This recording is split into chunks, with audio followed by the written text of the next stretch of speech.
1월 1일 새해 첫날이 밝았습니다. 여러분들과 함께 주님은 나의 최고봉이라는 책을 가지고 김병삼 목사와 365일 만나는 묵상을 열어갑니다. 오늘 첫 번째 말씀의 주제는 신앙의 중심을 지키십시오입니다. 챔버스는 1911년부터 1915년까지 런던 중남부에 위치한 글래펌의 성경훈련대학에서 학생들을 가르쳤습니다. 매일매일 묵상 시간은 학생들의 삶을 획기적으로 변화시키는 계기가 되었다고 그의 아내가 기록하고 있습니다. 오늘부터 우리들이 함께 나누는 365일 묵상은 바로 그 기간 중에 챔버스가 학생들과 함께 나누었던 묵상의 글을 그의 아내 비디가 정리한 글들입니다. 그의 아내 비디는 하루의 분량이 400자를 넘지 않도록 그렇게 말씀을 묵상할 수 있도록 이 책을 편집했다고 말하고 있습니다. 이 책을 한마디로 요약해서 말한다면 이렇게 될 것입니다. 최상의 하나님께 당신의 최선을. 아마도 우리들이 이 책을 읽어가며 이 책을 묵상하며 최상의 하나님께 우리의 최선을 드리는 날이 오리라. 또 우리들이 완전하지는 않지만 그 일들을 향해 다가가는 한 걸음 한 걸음이 되리라고 생각합니다. 오스왈드 챔버스의 매일 묵상은 대개 두 개의 대지로 나눠볼 수 있고요.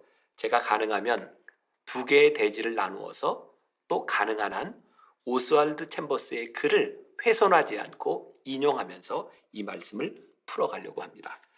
첫 번째 주제는 최상의 주님께 나의 최선을 드림. 그리스도를 존귀하게 만든다는 것은 무엇일까요? 챔버스는 이런 고민을 했던 것 같아요. 그의 글을 인용합니다. 최선을 드리는 것은 논쟁을 하거나 이치를 따지는 문제가 아닙니다. 의지의 항복입니다. 다른 사람을 고려한다고 말은 하지만 실제로는 자기 자신을 지나치게 생각하는 마음이 의지의 항복을 가로막습니다. 이치와 논쟁을 따지는 우리는 종종 이런 핑계를 댑니다. 우리가 순종함으로 남에게 피해를 줄지 모른다고 말이죠. 또한 우리는 이런 불평을 합니다. 하나님께 순종하는 것이 얼마나 힘든지 아느냐고 말입니다. 그런데 이 한 가지만을 생각하라고 말합니다. 최상의 주님께 나의 최선을 드리리라. 이것은 단호한 결심입니다. 오직 그분을 위해 살기로 결심하는 의지의 문제입니다. 챔버스는 오늘 묵상 본문으로 빌립보서 1장 20절을 택했습니다. 나의 간절한 기대와 소망을 따라 아무 일에든지 부끄러워하지 아니하고.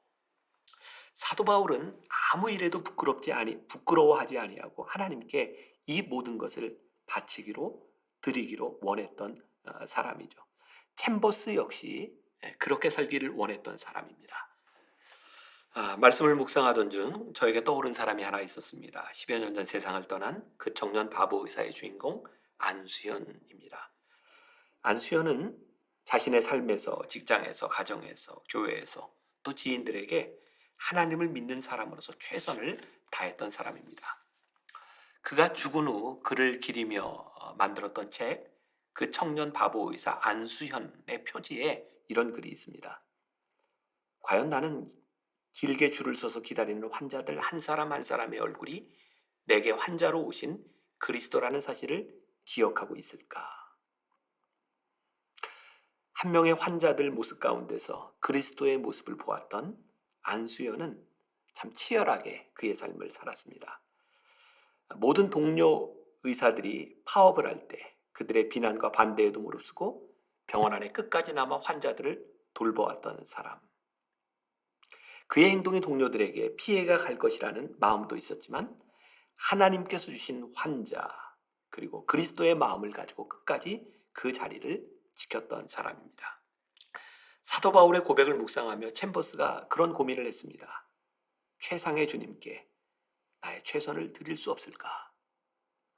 그렇게 챔버스는 43년의 삶을 주님께 최선을 다해 드리고 그렇게 세상을 떠나갔습니다. 그리고 늘 의사 가운 작은 주머니에 주님은 나의 최고봉이라는 책을 놓고 그 글을 묵상했던 안수연은 짧은 34년의 삶을 최상의 주님께 최선을 드리고 떠나간 사람이었습니다. 김병삼 목사의 한 줄 노트. 주님이 나의 최고가 되는 것은 논증과 이해가 아닌 의지의 문제입니다.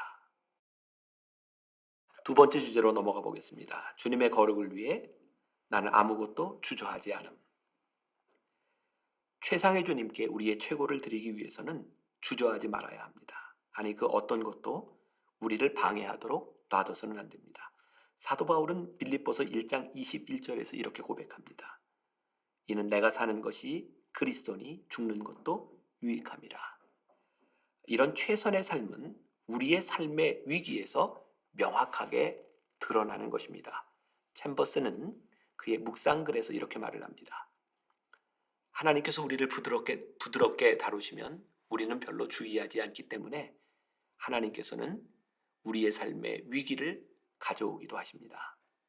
하나님은 우리가 최선의 것을 주께 전부 드리는 자리까지 우리를 이끄십니다.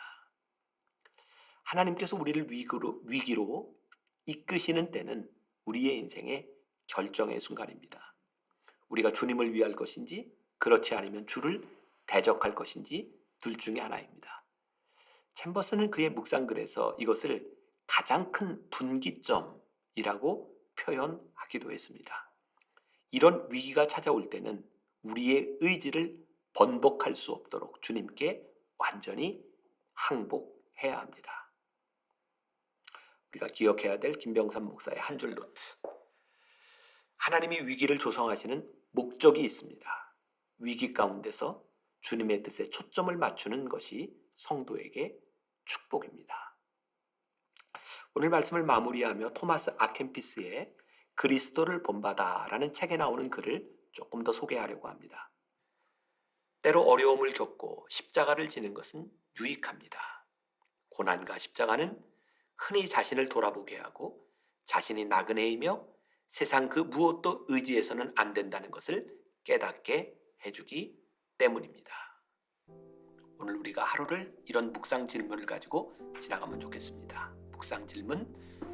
오늘 우리가 하나님께 드릴 수 있는 최상의 것은 무엇일까요? 이제 짧은 기도로 묵상을 마무리합니다. 주님, 오늘 우리가 주님께 드릴 최상의 것은 무엇입니까? 혹시 우리 삶에 위기가 찾아온 이유가 우리의 신앙을 물으시는 분기점으로 인도하시는 것은 아닌가요? 주님 앞에서 신실하게 결단할 수 있는 용기를 오늘 우리에게 주시옵소서. 아멘.